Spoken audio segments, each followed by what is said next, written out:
جب تمہارے پروردگار نے فرشتوں سے کہا کہ میں مٹی سے انسان بنانے والا ہوں، جب میں اس کو درست کر لوں اور اس میں اپنی روح پھونک دوں تو اس کے آگے سجدے میں گر پڑنا، سو تمام فرشتوں نے سجدہ کیا مگر ابلیس کہ وہ اکڑ بیٹھا اور کافروں میں ہو گیا۔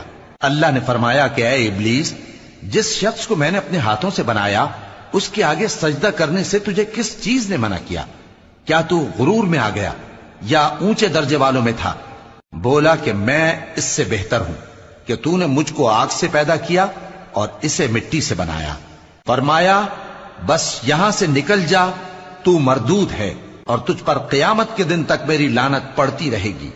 کہنے لگا کہ میرے پروردگار، اچھا تو مجھے اس روز تک کہ لوگ اٹھائے جائیں مہلت دے۔ فرمایا کہ تجھ کو مہلت دی جاتی ہے اس روز تک جس کا وقت مقرر ہے۔ کہنے لگا کہ مجھے تیری عزت کی قسم، میں ان سب کو بہکاتا رہوں